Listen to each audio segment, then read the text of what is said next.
Today we are here at JustCo with Gustav Arentoft, the business development Europe team in Maker. So definitely a leader in the DeFi space. So Gustav, nice meeting you. I'm Matthew from blockchain.news.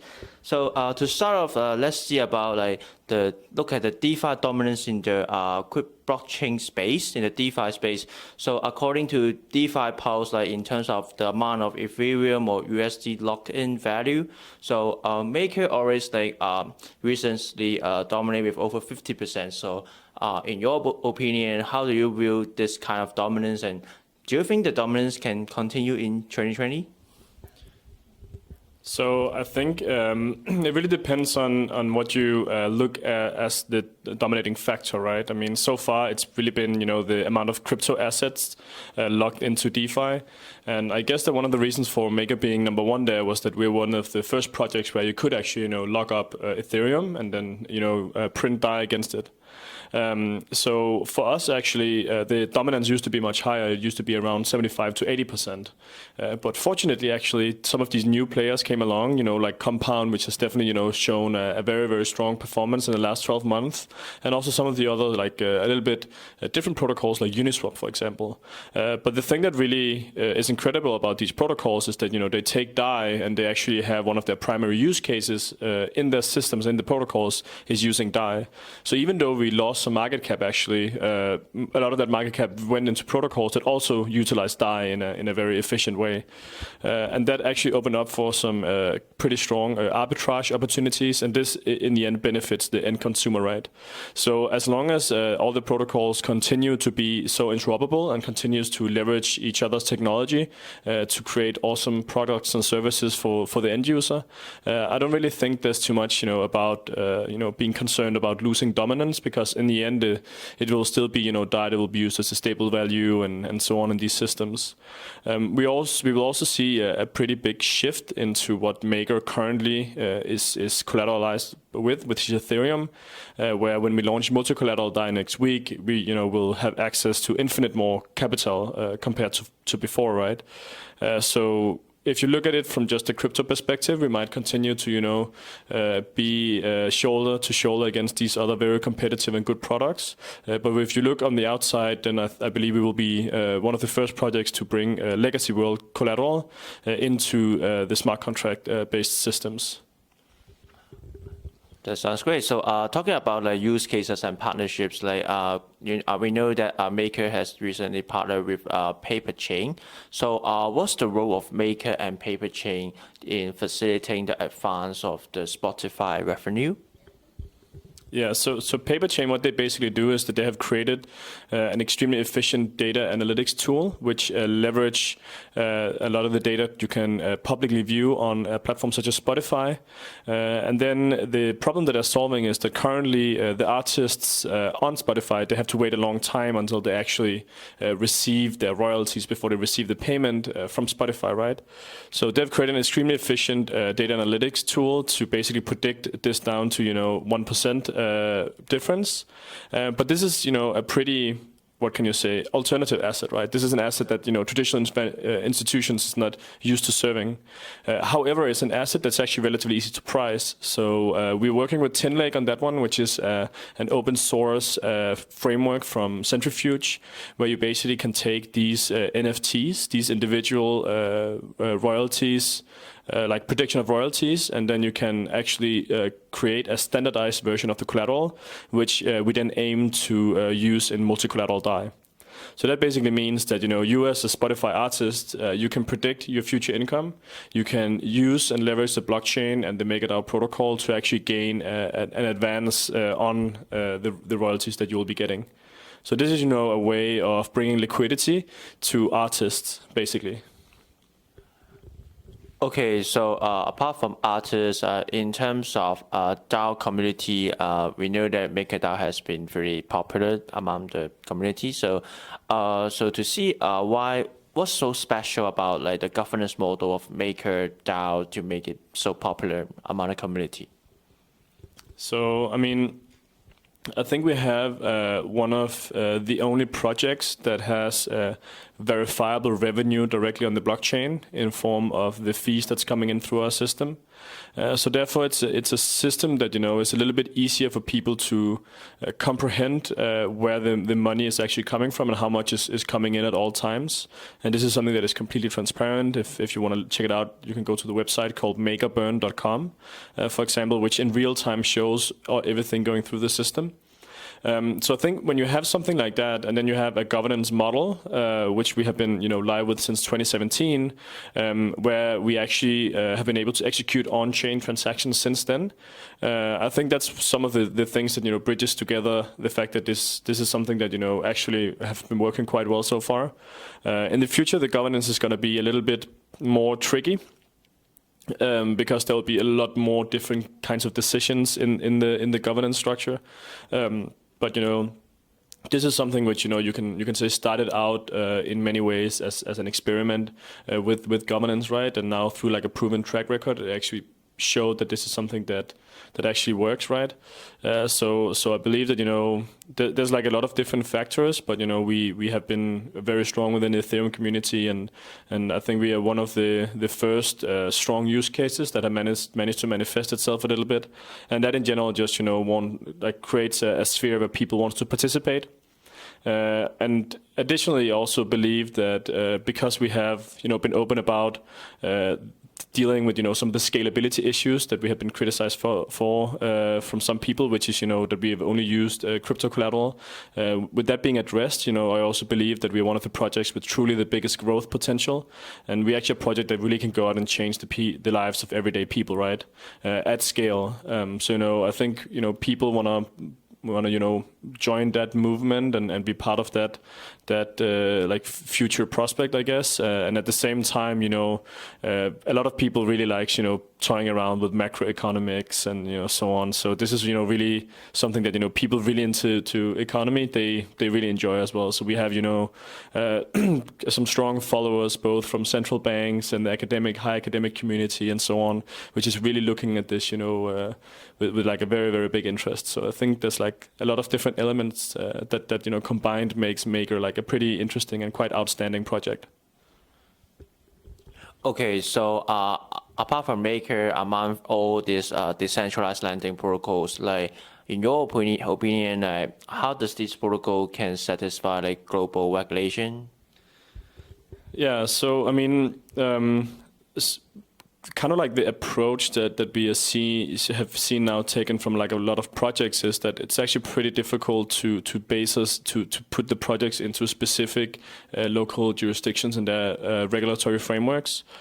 So when you have something that is truly decentralized, very similar to Bitcoin and Ethereum, you don't actually regulate the core protocol because that's simply not possible, right? I mean, just now, we have users in more than 120 different jurisdictions, and there will be, having a common law for those jurisdictions would simply not be possible, right? So what you instead do is that you regulate it where it touches the jurisdiction. So that will be, you call it, you don't regulate on the core, but you regulate on the edges, and the edges is then where it touch specific jurisdictions. So for example, right now we have more than 400 different partnerships globally, and that already uses DAI or CDPs, and later on also we use the Dai Savings Rate. So every single time we have a project that is tied to a jurisdiction, they need to comply with local regulation. So for example, one of the projects we work with, Wirex, which is a debit card company where you can actually spend DAI on a debit card. They have an e-money license in the UK to operate. So that's like one way of having, a part of the Maker system being regulated in regards to the UK. Furthermore, when we start bridging in security tokens as well, then again, we will also see that this will be very jurisdictionally focused. So, in regards to regulation, it's something that we're really on the forefront with, and, we try to really make sure that we won't get ourselves or any of our partners in trouble. So, for example, here during the Singapore FinTech Festival, we have been talking a lot with regulators from a lot of different jurisdictions, and in general, we don't feel like there's a negative approach from their side. They really want to learn and they really want to explore this, right? So we have really been, trying to, be as much part of the conversation around education as possible. Last week, we were also invited by the Asian Development Bank to present at the Future of Sustainable Finance Summit, where there was 41 central banks present. And, even though that a lot of people might from the outside see that, we could be a threat to a central bank or a monetary system or commercial banking system, what they actually see is that right now we have the ability to actually serve people that, the banks don't deem profitable enough, right? It's pretty expensive for a bank to serve rural communities because they actually need a filial there, right? But for us, we can service people with, just a download on their smartphones, which is, actually also getting much more common. So, just if you look at the smartphone adoption rate over the next few years, that will really increase a lot. And, we just want to, work together in every jurisdictions where we have a strong reason to operate. And we're really focused on helping these people. So I think that's like some things that gives us a little bit of leeway with them at times. Okay, sounds good. So, apart from lending, what are the key areas of DeFi, in your opinion, will be have a mass adoption in the future? Yeah, so I mean, next week when we launch Multi-collateral DAI, we'll also be launching the Dai Savings Rate. And the Dai Savings Rate is very similar to having a US dollar nominated savings account. So that's a part where you take some of the profits that exactly. It'll be a staking. So it will be where you take some part of the profits from the system and you distribute it back to the actual users of the system, right? So this is one of the benefits of having a DeFi system is that you don't have to abide by the traditional monetary policies of specific jurisdictions, but instead you can go in and you can create services that actually focuses a lot more on helping the individuals, right? So I definitely think allowing people in countries where they normally have a hard time maintaining value in the local currency, allowing them a path where they not only shield themselves against the inflation, but they actually also can carry an interest rate, which will hopefully will benefit them a lot in the future. I lived myself in Argentina for a year and a half up until I joined Maker. So I have really tried and experienced this firsthand how you deal with inflation in countries like these. And trust me, a DAI with the Dai Savings Rate back then, that would have been, something sent from heaven to me. So this is something we truly believe will really be able to go in and make an impact in these communities. Okay, so yeah, apart from the staking as one of the most the ones to watch on the DeFi field, so let's talk about a little bit more on the Maker's launch of multi-collateral DAI MCD. So first of all, there are some new terms following the launch of MCD. One of them is the default. So can you share with us more on what is the default and why does it to replace the collateralized debt position CDP? Yeah, so one of the reasons why we are going in and changing some of the terminology is because that some of these words weren't really describing accurately what it actually represented, right? And it even had similarities to traditional financial instruments, which we really don't represent. So if you go into anything with CD, O for example, that's like a yeah, exactly. So there you can accidentally make connections both for regulators and financial institutions to something which you really aren't. So therefore there was kind of like a decision to go out and creating some more informative terms where like the vault just represents the ability to hold collateral in the system. You will still need to take a position against it, and positions can be risky when you talk about these things. But the vault is really to represent how safe it is to actually hold assets and collateral in our system. Sounds good. So let's talk a bit more on the DAI saving rate. So can you share with us more what's a DAI saving rate and what is its role in Oasis Borrow and Oasis Lend?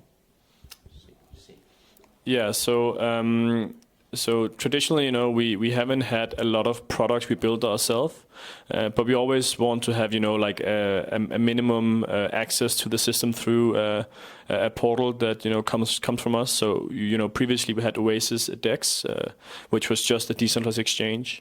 So now we are rebranding it and launching it with some different features on it too. So it will be both be the DEX. It will also be the former CDP, but now Vault and Position engine, as well as being an access into the Dai Savings Rate. So Oasis is going to play like a key role in giving people access to these things through a Maker branded front end initially, but we want and expect and already have had a lot of interest from people to basically go in and implement these things directly into on the dApp level, on the application level.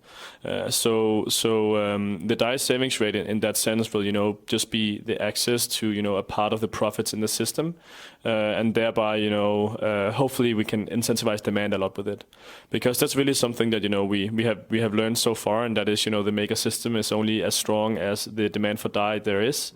So what is the best and strongest way to incentivize people to hold Dai? That's to give them an economic incentive. And of course, this also at the same time quite luckily fit very, very nicely into the values that we have as a company, that we really want to create some strong tools and services for these communities that it will be really, really powerful for. Okay, so talking about the economic incentive as a DSR, so what are the key considerations to determine the appropriate Dai saving rate? Sure. So, I mean, initially we will be scaling it up just to make sure that we need to see how the market basically reacts to it. But then, after the scale up period and after the full migration is finished, then it will be, the same way as we have, weekly governance calls on Thursdays going through the stability fee now. The Dai Savings Rate discussion will get added to that one. So it will be a tool where, we will be able to use it. So let's say that we onboard a new collateral type, which will come in with, let's say, $50 million of new collateral. We need to make sure that the market can accept that, absorb that, right? So therefore, having data and statistics on how much the Dai demand moves dependent on the Dai savings rate is something which will start to play into this decision too, right? How can we, be even better at finding the equilibrium we need to sit at for maintaining Dai as stable as possible? And how can we, guarantee people who come with bigger collateral pools that the system actually will be able to not only give them credit against it, but actually give them credit at exactly $1 when they sell it to the market afterwards, for example. Okay. So for the multi-collateral, so initially we knew that Maker would like to release also add BAT and 0x as the multi-collateral. So what are the upcoming ones for the future apart from these two? So initially there was, a little bit more than a handful of tokens, which was seven, yeah, exactly. So 7 tokens that were appointed, which actually came from the foundation, right? And the reason for that is basically that whenever you have a new token that needs to fit into the system, it needs to have a technical adapter created. So when our engineering team started, testing MCD out, more than a year ago, they basically back then just went in and took, 7 of the biggest ERC20 tokens without much thought to it, and they built a technical adapter so it actually could fit into the system. That meant that we already had the technology ready, right? So therefore, it made a lot of sense to go out and propose these are the initial ones. But that does not necessarily mean that the community will be forced to accept them, right? But in general, like the strategy that we have and the desire we have is that we want as much collateral as possible to create as diversified a portfolio as possible. So over time, we want to onboard as many different things as possible. But like in the immediate future, there's still like some of the other ones which pass, I know that like Umisigo, for example, and Rep2 and so on also passed the initial polling from the community. But, later on, we have really been looking into, the thing is that like the risk profile of most crypto assets are actually very similar, right? They kind of follow each other. A good day is usually a good day for a lot of them. A bad day is usually a really bad day for a lot of them. And then, of course, sometimes there's like individual, price triggers in a specific asset, right? So therefore, for us, when we can start getting like truly uncorrelated assets in the system, that's when it starts getting really, really interesting, right? So the things that I'm really looking forward to is when we start onboarding, some of the legacy world collateral. For example, some of the stuff we've been doing with Tinlake in regards to Paperchain, for example, we have 5 other pilots running with Centrifuge using Tinlake too. So when we start going in some of these more creative use cases where we really use the technology for what it really can be, that's when it will get really interesting. Yeah, that sounds interesting. So can you also share with us some of the example of the DSR dApps? Yeah, so we published a blog the other day, and I think my personal favorite that will be Argent. So Argent is a smart contract based wallet, and they will have the Dai Savings Rate upon launch. They also have CDPs now, and will also upgrade as soon as possible with the CDPs. So and this is like some of these apps that are very, very easy to use, and they don't use seed phrases. They have like different social recovery mechanisms and so on. So I'm really looking forward to seeing how we can do things like that with them. There's also some of the bigger debit card providers, for example, Wirex. They have close to 3 million registered users, and I'm not sure if we can get it ready to launch, to have it ready, but you can imagine that if you can have a DAI on a debit card that actually earns you an interest rate, then all of a sudden that becomes very, very appealing, right? And it actually means that someone like Wirex, they can actually offer like a savings account for their users. And then we have, let's take an Asian project that I'm really excited about, which is Shuttle One. They are basically, we've actually been presenting with them last week at Asian Development Bank, and have also been with them here at the Singapore FinTech Festival. And that they're basically creating, a mobile wallet with access to a lot of different services and tools, including cash onboarding in Indonesia. So that actually means that, rural communities which previously had no access to banking because there simply was no banks, right? So they didn't know how to interact with them. They can, with just a download of a wallet and a 30-second setup, then all of a sudden they can have a dollar savings account directly on their mobile phone. And this is something that I think will be very, very interesting to see how when we create services that is actually very, very competitive against traditional fintech and traditional finance, I'm really looking forward to seeing how, these communities adopt it. Because I think one of the criticisms that crypto has often seen, especially in the stablecoin space, is the fact that, this is a digital representation, or, in our case, a synthetic dollar. But it actually doesn't do the same things as the dollar, right? You don't get an interest rate, you cannot participate in the economy and so on.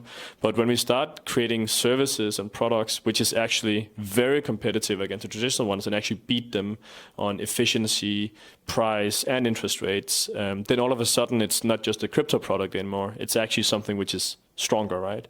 So seeing how this will be... Exactly. Hopefully, this is something we can push through to mass adoption. We don't expect it to happen overnight. We work tirelessly.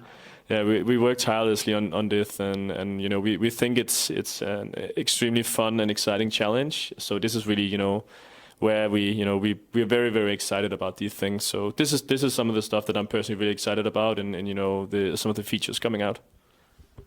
Okay, so let's sum it up by sharing. After the launch of MCD, any other exciting plans for Maker? So yeah, I mean, we have after we launch MCD, we're gonna start building a few more infrastructural things. So for example, we also want to build a token representation of the DSR. So for example, similar to CDAI, which is something that we wanted to have initially when we thought about this a long time ago. And then we're also going to take a more active approach with our partners and really, start working more focused on our partnerships and really start, providing more assistance and resources there. And then, I mean, we also gonna spend a lot of time helping projects and companies on board as collateral. So, I think just in general, we will see more on the partnership side of things. We've already been pretty successful. This year we scaled from just 100 projects to 400 projects that uses DAI in one form or another. And this is something we just want to continue to scale up, right? So in regards to I don't think we have anything as major as MCD or Dai Savings Rate coming out. I mean, this is probably two of the biggest inventions in crypto, right? But just in general, as we look forward, there's a lot of exciting things come out. So definitely stay tuned on that, yeah. Sure. So thank you so much, Gustav, today for sharing the latest insight of Maker, especially the launch of MCD. So we are now at the DeFi event with also a number of DeFi main players such as Maker, PundDX, Genosis, and also Kyber Network in Singapore. So stay tuned for our live coverage. Thank you.